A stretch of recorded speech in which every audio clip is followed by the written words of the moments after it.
welcome back to class. Shall we do a quick registration? Everyone here? Cool, let's go, let's get into it.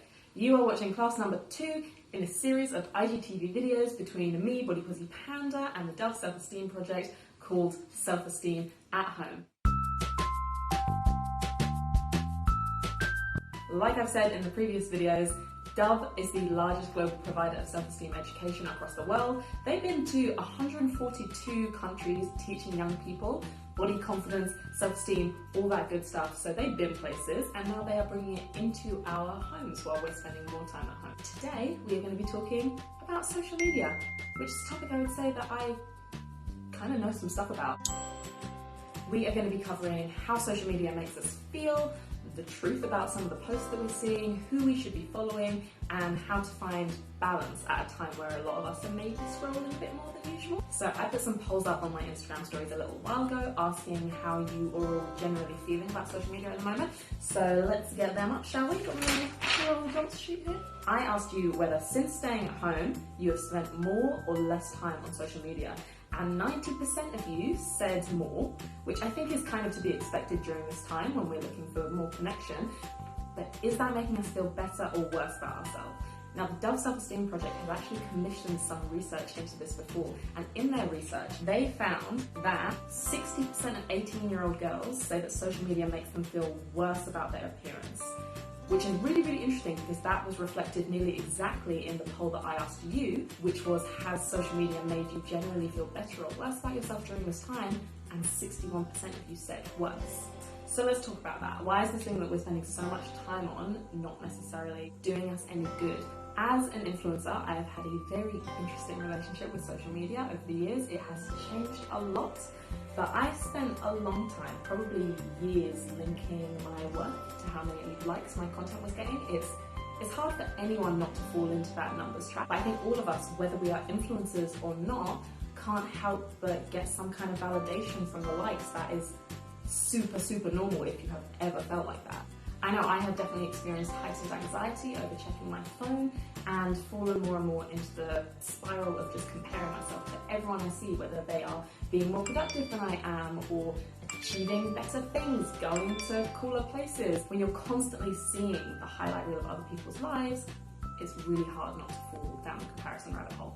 And just like with other classes, I am still working on building a healthy relationship myself with social media. So I am not saying that I have all the answers, but I'm working on it every day, trying to find a bit more of balance, trying not to get sucked too much into appearance being everything. We've gone no makeup today.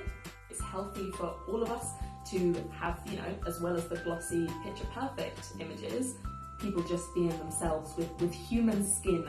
So now we've had our real talk, let's get into some tips. Tip number 1 is to always remember that social media is not reality. First of all, digital manipulation is real. Sometimes the images that we end up seeing when we scroll look absolutely nothing like the original image. Whether someone has used an app to make their face smoother or their waist smaller, the options are endless for how you can digitally distort an image, and it's so easy. It's like a few clicks. Not only that, but before the picture gets edited, lots of people take hundreds and hundreds of images, even if it's just a selfie, before they decide which one to put up. So you are seeing one pinnacle of the batch of hundreds. Another way that the images we see don't reflect reality is the way that the person was probably feeling when they took them versus what they seem to be feeling in the photo. So I've posted quite a few pictures in the past where I am smiling, maybe I'm off on holiday somewhere, I look like I'm having a great time, and I'm actually really struggling mentally. We are truly getting the highlight reel instead of the reality. So make sure you are not comparing your everyday, minute by minute behind the scenes to their highly curated, edited highlight reel. Tip number 2, cleanse your feed. You will have heard me talking about this before probably, but now is the best time to go through who you are following and get really ruthless about how they make you feel. Why would you want anyone on your online landscape who makes you feel like you are not good enough, like your body is wrong, like you need to change everything about yourself before you get to feel like you're worth something? And your online space should feel like somewhere that you want to go, first of all, that inspires you, that makes you feel positively about yourself and about the world. Unfollow, curate your feeds, make a wonderful, uplifting space online. Tip number 3 is to change the way you post online.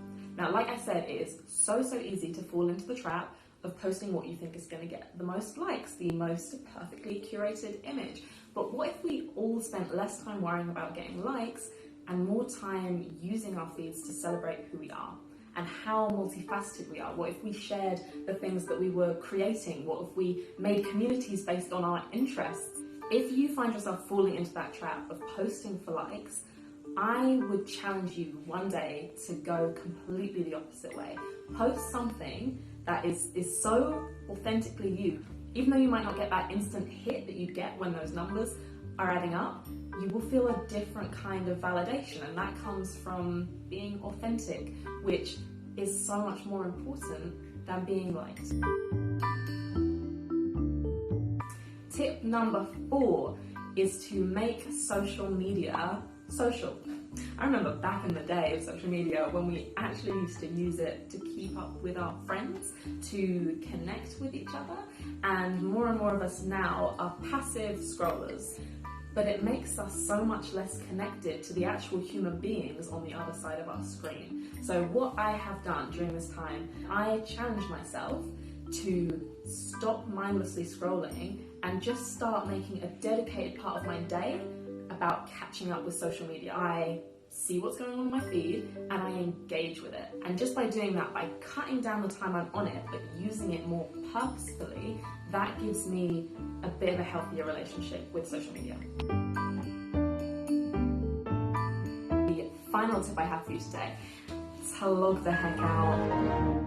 I logged out when we started staying home more. The world did not come crashing down, and as soon as I had a few days of not constantly scrolling, I realized how much quieter my brain was, not taking in that constant stream of endless information. So if you have not logged out in a while, I highly encourage you to check in with yourself, and if any part of social media is feeling toxic or unhealthy for you, take a step back, take some time out. I promise you, nothing bad will happen if you log out for a day or two a week. Okay, let's get into the third and final part of this class, and that is your questions. My friend won't stop posting about her weight loss. How do you deal with friends who post things online that you find harmful? The mute button is your best friend because you don't have to unfollow people who you actually know in real life and you won't see their posts. Or just say, hey, you have the right to post whatever you want, it's your account, but for me personally, I need to protect my mental health in this time.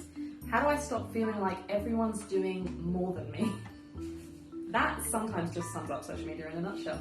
I think it's really important to bear in mind that when you spend an hour scrolling and you come away thinking that everyone is doing these incredible things and you're doing nothing, you know, all of those people, they're actually only doing one thing. It's just because you've scrolled through so much that it seems like everyone's doing everything, and they're not. No human being is. We're all just doing what we can and getting by. How can I help my daughter and encourage her to make good decisions around her social media use? Do what you can to understand how different social media platforms work. You don't have to know everything, but just have a general understanding of it.